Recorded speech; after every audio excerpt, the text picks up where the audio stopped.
Bonjour à vous. Aujourd'hui, je vais vous parler de cyclobiosophie ou encore de biographie spirituelle. Qu'est-ce que la cyclobiosophie? Eh bien, ce terme tire son étymologie du grec. Cyclo, c'est les cycles, bio, la vie, et Sophie ou Sophia, c'est la sagesse. Donc, c'est littéralement la sagesse des cycles de vie, des cycles de notre vie.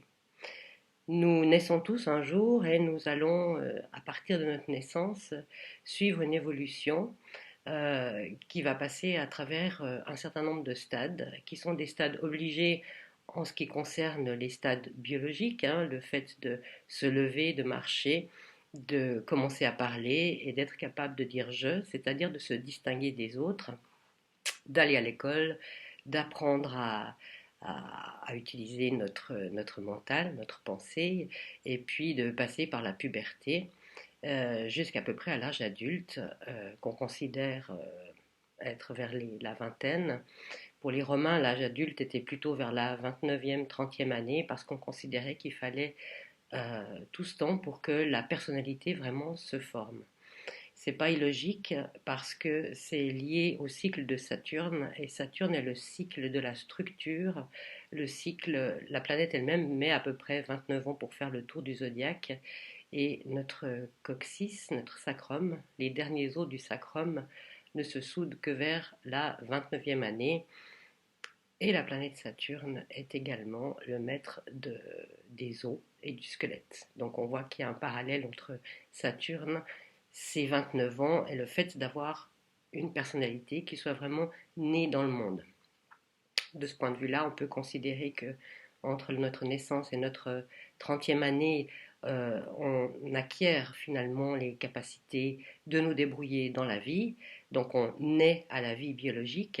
Qu'entre 30 et 60 ans, on commence à pouvoir manifester la personne unique qu'on est. Et puis à partir de la soixantaine, on peut commencer à travailler sur une grande œuvre personnelle. Là, c'est schématiquement la vie telle qu'elle peut se présenter au niveau spirituel et au niveau évidemment biologique. Mais la vie humaine, on peut aussi la représenter sous la forme d'une année symbolique avec ses 4 saisons. Nous avons la saison du printemps qui correspond à la petite enfance depuis la naissance jusque vers la 21e année. Nous avons ensuite la saison de l'été qui correspond grosso modo entre la 21e et la 42e année.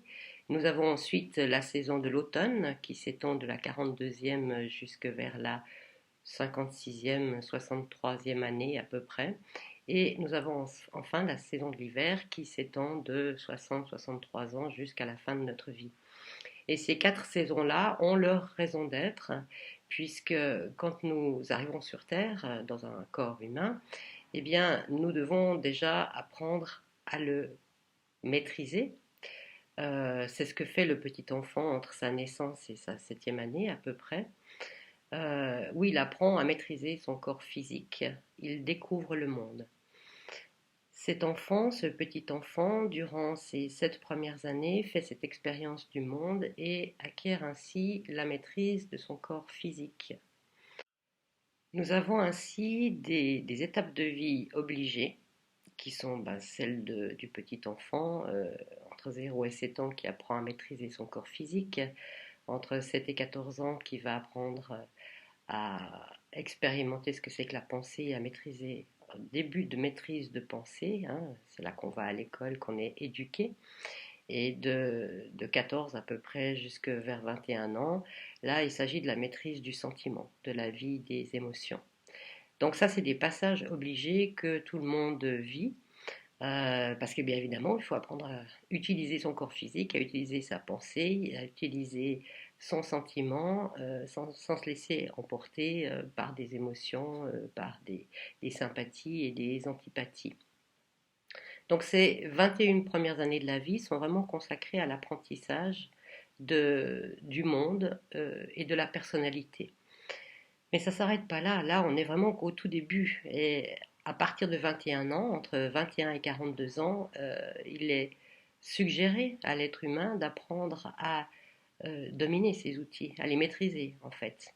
C'est-à-dire maîtriser sa volonté, hein, c'est l'aspect corps physique, maîtriser sa pensée et maîtriser son sentiment. Et ça, c'est une période entre 21 et 42 ans qui est réservée à cela, qui passe à travers des expériences qui peuvent toucher le sentiment dans un premier temps, c'est-à-dire qu'on va essayer d'affiner sa sensibilité, parce que plus la sensibilité est affinée et plus nos perceptions deviennent subtiles, et sur la base de cette subtilité, de ces perceptions affinées, on peut développer une pensée riche.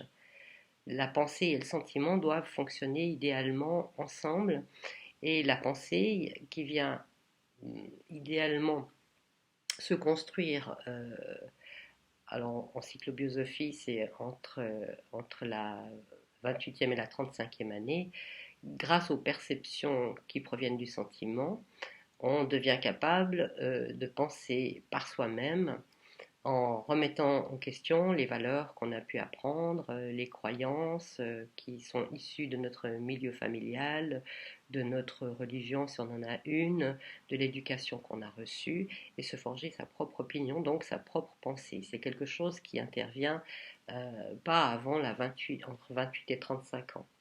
Et puis entre 35 et 42 ans, on va avoir cette opportunité de maîtriser notre volonté, c'est-à-dire, quoi qu'il arrive dans la vie, à développer le sens de la responsabilité. Et c'est là qu'on voit qu'on arrive au premier cycle de Saturne dont je parlais tout à l'heure, qui se situe entre à peu près 29 ans. Il nous faut à peu près 29 ans pour arriver à être un être autonome et responsable. Ainsi, on peut considérer que depuis notre naissance jusqu'à notre 42e année approximativement, les choses nous sont données. Et elles nous sont données et on apprend à maîtriser les outils qui nous sont donnés. Outils, je répète, c'est la volonté, le sentiment et la pensée. À partir de 42 ans, on entre dans un nouvel hémisphère. Hein. On a déjà une demi-année d'existence sur Terre. Et à partir de 42 ans, tout ce qu'on a pu recevoir, on est invité à pouvoir le donner au monde. Idéalement, dans une vie, on ne devrait pas rester bloqué sur son égoïsme et avoir besoin de recevoir de la part du monde. Il y a un moment donné où, après avoir reçu, il est logique qu'on commence à donner. À partir de 42 ans, on rentre dans une phase de créativité, de collaboration avec les autres, où il est important d'arriver à manifester la personne qu'on est. Et c'est cette période-là qui est la période de l'automne, qui se situe entre 42 et 60 ans à peu près, où on donne au monde ce qu'on a pu recevoir, ce qu'on a compris, ce qu'on est capable de transmettre aux autres. La transmission est très importante, et pour transmettre, il n'est pas nécessaire d'avoir fait des études spécifiquement. On peut transmettre une expérience, un savoir, une connaissance qui ont été acquises à travers les expériences qu'on a faites. Donc ce n'est pas forcément quelque chose d'intellectuel, ce n'est pas un enseignement dans le sens scolaire du terme, c'est transmettre la personne qu'on est et les acquis que l'on a. Donc ça concerne tous les domaines de vie. Et à partir de la soixantaine environ, jusqu'à la fin de notre vie, on peut moissonner, récolter les fruits de notre existence, mais on va aller s'investir encore plus loin.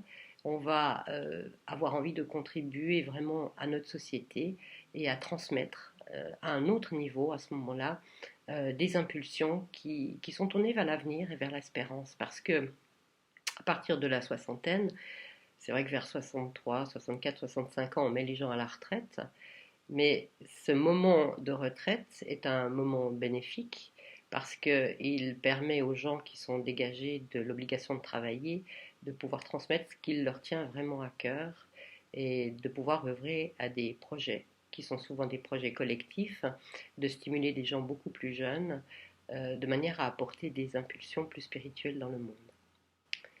Maintenant, chacune de ces 4 saisons peut être vue dans le détail, c'est-à-dire que chacune de ces 4 saisons est composée de 3 mois.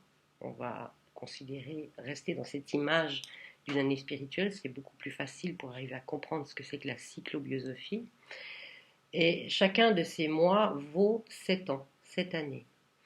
Et chacun de ces mois qui vaut 7 ans est sous la maîtrise d'une planète en particulier qui symbolise ce qu'il y a à acquérir à travers cette période. Si on revient au moment de la naissance, Donc la première saison, on va démarrer une saison dans le sens tropical du terme, c'est-à-dire au moment de l'équinoxe du printemps. Donc la première saison, c'est le mois de mars.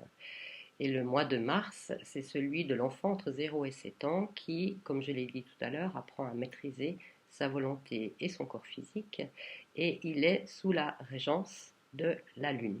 Ce qui paraît logique, la Lune, c'est la petite enfance. Et c'est le lien très fort que l'enfant a encore avec sa mère. On peut dire que durant les 7 premières années de sa vie, l'enfant est encore terriblement dépendant, ce qui est normal, hein, de son milieu familial, de sa maman et des autres. Il n'y a pas encore cette autonomie qui va se faire petit à petit à partir de la 7e année. Et là, on rentre dans le mois suivant, qui est le mois d'avril, de 7 à 14 ans, où l'enfant, qui est souvent d'ailleurs à l'heure actuelle déjà scolarisé, en fait, ce qui nous montre qu'un enfant peut être scolarisé, c'est à partir du moment où il perd ses dents de lait et commence à acquérir ses dents définitives. Ça veut dire qu'il est capable de mâcher, symboliquement, des enseignements qu'on lui donne avec ses propres dents. Les mâcher, évidemment, les digérer aussi. Donc vers la 7e année, idéalement, l'enfant rentre à l'école, euh, est en relation avec des enseignants, des professeurs, chose qui n'était pas le cas avant. Il était dans le cercle restreint de la famille, gouverné donc par la Lune. À partir de 7 ans, il entre dans quelque chose de plus social et de plus relationnel avec des camarades de classe, avec des enseignants, des professeurs, et il commence à développer sa pensée. C'est encore une pensée neuve, vierge d'une certaine manière, même s'il y a déjà des bribes qui ont été acquises durant le premier septénaire, le mois de mars. Mais enfin, l'enfant commence à structurer sa pensée. C'est là qu'on lui demande de savoir lire, écrire, compter. Enfin, il apprend tout ça pendant cette période-là. Et cette période, elle est sous la dominance ou l'influence de la planète Mercure, qui est par excellence la planète de la pensée. À partir de 14 ans, on va entrer dans le mois suivant, qui est le mois de mai, qui est lié à la puberté. Et enfin, c'est à ce moment-là à peu près, 14 ans, c'est pas des limites qui sont comme ça, 7 ans, paf, on quitte un septénaire pour entrer dans le suivant.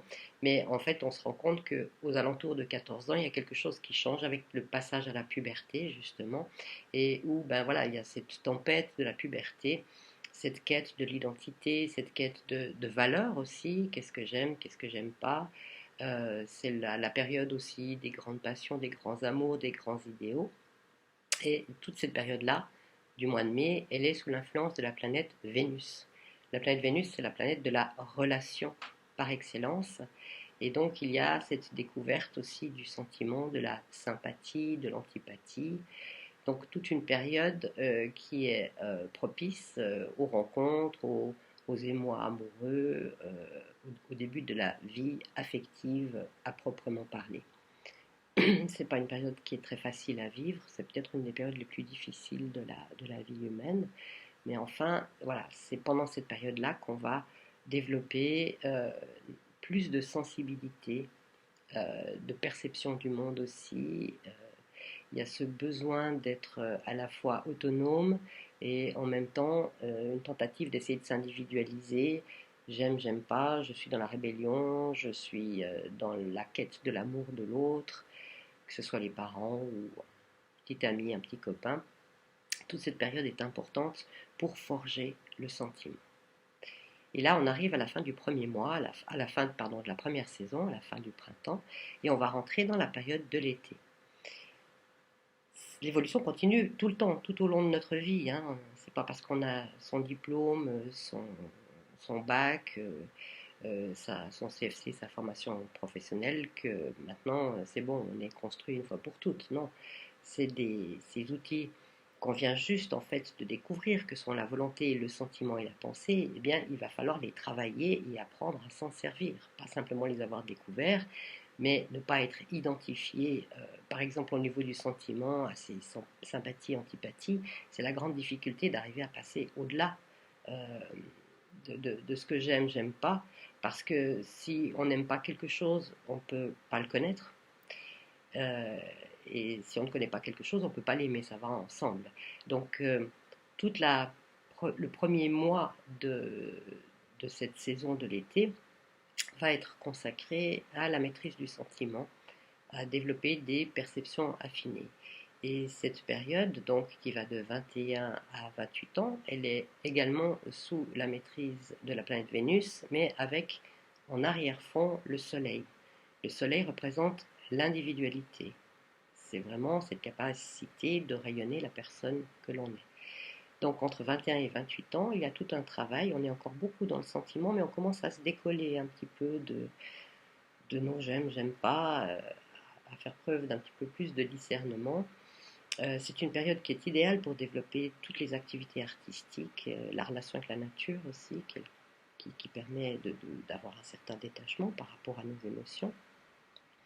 Donc c'est le mois de juin en cyclobiosophie qui est représenté par cette période, ce septénaire de 21 à 28 ans. Et puis à partir de 28 ans jusque vers 35 ans, on va rentrer dans le mois de juillet qui est lié de nouveau à une planète qu'on a déjà vue, qui est la planète Mercure, avec toujours en arrière-fond le Soleil, l'individualité. Et la planète Mercure va nous demander de maîtriser notre pensée. Maîtriser notre pensée, ça passe à travers le discernement intellectuel, c'est-à-dire, voilà, on m'a appris un certain nombre de choses, j'ai des croyances, il y a des valeurs qu'on m'a inculquées, alors qu'est-ce que ça vaut pour moi ces valeurs? Est-ce que je me conforme à ces valeurs ou est-ce qu'il y a d'autres valeurs auxquelles j'aspire? Est-ce que les croyances de mon milieu, j'épouse les mêmes ou est-ce que je me pose des questions sur ces croyances? Est-ce que je ne vais pas développer d'autres formes de croyances, de pensée?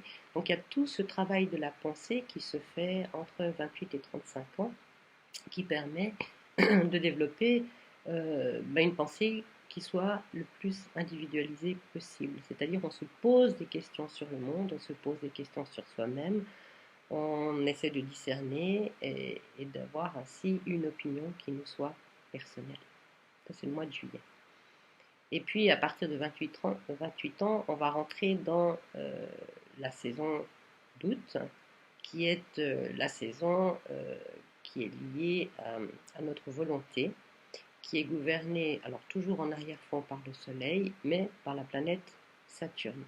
Saturne, c'est un miroir de la Lune de la petite enfance. Saturne, c'est la planète de la responsabilité et de l'autonomie. Est-ce que je suis apte à me sentir autonome avec ce que j'ai acquis et à mener ma vie comme moi je l'entends et non pas comme les autres l'entendent? Donc ce processus d'individualisation se poursuit jusque dans la volonté. C'est-à-dire, c'est quoi ce processus d'individualisation dans la volonté? Eh bien, c'est la capacité de ressentir qu'on est responsable de nos actes et donc des conséquences de nos actes. À partir de vers 42 ans, on ne peut plus trop se payer le luxe de dire c'est pas de ma faute, c'est la faute de l'autre. Il y a vraiment cette nécessité de devenir responsable de nos actes, mais ça donne une immense liberté quand on se sent responsable. C'est pas une fatalité, c'est pas un poids, au contraire. Liberté et responsabilité vont ensemble. Et sécurité et dépendance aussi. On ne peut pas être libre et en sécurité, c'est antinomique. Donc, entre 35 et 42 ans, on va avoir l'opportunité de découvrir notre autonomie, ce qui fait de nous des êtres uniques et des êtres uniques qui vont suivre leurs propres aspirations et leurs propres impulsions sur la base d'une morale, d'une éthique qu'on aura développée durant le mois de juillet, le mois qui était sous la gouvernance de Mercure, et également sous cette capacité à prendre du recul par rapport aux attractions, répulsions du sentiment. Donc idéalement, vers la 42e année, à la fin de cette période Saturne-Soleil du mois d'août, on devrait être capable d'aligner notre pensée, notre sentiment et notre volonté de manière à agir ce que l'on ressent comme étant juste et que l'on a pensé aussi correctement que possible. À ce moment-là, vers la 42e année, on peut dire qu'on est vraiment né sur le plan biologique. On est vraiment totalement incarné. Et à partir de 42 ans, eh bien, on va entrer dans l'autre partie de l'hémicycle de cette année spirituelle, où tout ce qui était acquis, tout ce qui nous a permis de devenir autonomes, tout ce qu'on a pu comprendre, nous permet de transmettre. C'est ce que je disais au début, à partir de 42 ans. Ça ne veut pas dire qu'on ne peut pas transmettre avant, mais la maturité nécessaire pour pouvoir transmettre et le poids. On est ressorti d'une période liée à Saturne. Saturne, c'est le plomb, c'est le poids, c'est la stabilité. C'est difficile avant d'avoir une quarantaine d'années, d'avoir suffisamment de poids pour pouvoir transmettre ce qui a de la valeur à nos yeux. Donc, à partir à peu près de 42 ans, on va entrer dans le mois de septembre, qui donc va s'étendre entre 42 et 49 ans. Et ce mois-là, il est lié à la planète Mars. La planète Mars, c'est la planète par excellence de l'action, de la volonté, mais dans ses aspects les plus élevés, c'est une action qui doit être faite au service des autres. Dans Mars, le côté positif de Mars, c'est la capacité d'agir avec compassion. Et idéalement, c'est une période pendant laquelle on devrait pouvoir développer la fraternité, c'est-à-dire ce sens de co-responsabilité qui fait qu'on s'engage dans des projets avec d'autres parce qu'on a un idéal qu'on veut servir et qu'on veut atteindre. Entre 42 et 49 ans, et normalement on est censé être devenu autonome grâce à la période précédente, et eh bien cette autonomie, on va la mettre au service de quelque chose. Ça peut être dans une entreprise, ça peut être à travers un travail indépendant, mais l'essentiel c'est vraiment de contribuer à quelque chose au niveau collectif par rapport à nos qualités et capacités. C'est une période qui est un petit peu plus difficile à vivre pour les femmes que pour les hommes, parce que la femme s'identifie, les choses changent, mais la femme s'identifie beaucoup à son rôle de mère, d'épouse, de maîtresse. Et à partir de 42 ans, on lui demande d'être vraiment dans l'autonomie et d'affirmer qui elle est. Voilà, Mars, c'est aussi la planète de l'affirmation de soi. Oser montrer au monde qui on est. Pour les hommes, c'est un peu plus facile parce que voilà, ils sont de nature martienne eux-mêmes, donc ils vont glisser plus facilement dans cette période, alors que pour les 40 premières années de l'existence, la femme avait l'air d'être plus en avance que l'homme. La femme comprend plus vite, elle est plus vite mature, mais c'est une maturité qui est donnée par le biologique. À partir de la quarantaine, pour la femme, ça va être un petit peu plus difficile parce que elle risque d'être rattrapée par son affectivité. Donc c'est important que les femmes apprennent, notamment dans la période précédente, entre 35 et 42 ans, à exister par elles-mêmes, pour qu'à partir de la quarantaine, à partir de 42 ans, quand elles entrent dans cette période martienne, elles puissent vraiment affirmer qui elle est et faire des choix qui certainement n'auront plus rien à voir avec la famille, ou peu, afin de manifester dans le monde qui elle est elle-même. Donc c'est une période qui n'est pas toujours évidente à vivre. Ça fait beaucoup miroir à la période de l'adolescence où on peut se retrouver dans des moments où on est de nouveau entre attraction, répulsion, j'y vais pas, avec des hésitations. Ensuite, on va rentrer dans le mois d'octobre, qui est gouverné par la planète Jupiter. Jupiter, c'est la planète de l'enthousiasme, des relations sociales, du rôle, de la personnalité. C'est vraiment une période d'expansion, une période où on peut se sentir comme porté par l'enthousiasme, qui est aussi un mot du vocabulaire de Jupiter, et où toutes les actions qu'on aura mis en place auparavant durant la saison de Mars vont pouvoir fleurir à travers eh bien, l'engagement qu'on aura pris avec d'autres personnes.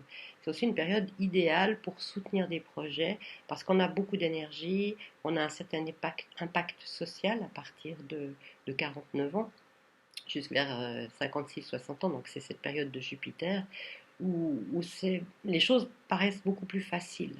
Donc c'est vraiment une période où il est important de profiter de cette énergie de Jupiter, d'enthousiasme, de ne pas se mettre de limites.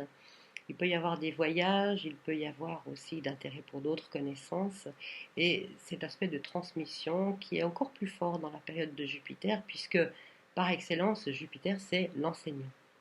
Donc c'est une période où en général, on vit les choses de manière positive, satisfaisante. Et puis, une fois qu'on arrive à la fin de cette période, entre 56 et 60 ans, on va rentrer dans la période de Saturne, qui est en fait liée au mois de novembre et où on rentre en fait dans l'hiver, symboliquement. Saturne, alors bien sûr, les astrologues voient en Saturne cette planète de l'austérité, de la rigueur, de la vieillesse, mais en fait Saturne possède intrinsèquement une notion de sagesse, et c'est la sagesse pratique. Jupiter, c'est la sagesse au niveau de la pensée et des connaissances. Saturne, c'est la sagesse pratique. Et jusqu'à la fin de notre vie, on peut dire qu'on est gouverné par Saturne, même s'il y a des sous-dominantes pour chacune des 3 saisons d'hiver.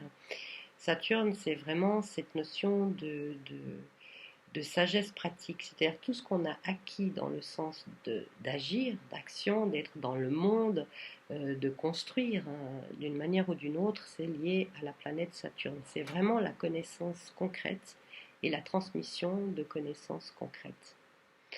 Et on va continuer avec cette planète Saturne de 56 jusqu'à 63 ans. Et cette période-là, 56-63 ans, est donc consacrée au fait d'œuvrer dans le monde, de se donner des buts très concrets. On peut collaborer à des projets, mais il y a vraiment une notion d'être dans le concret, de faire des choses Il y a une notion d'espérance dans Saturne. C'est un petit peu le paradoxe parce que les gens estiment qu'à partir du moment où ils arrivent à la retraite, ils sont à la fin de leur vie, et puis en fait, non, il y a une nouvelle naissance à ce moment-là.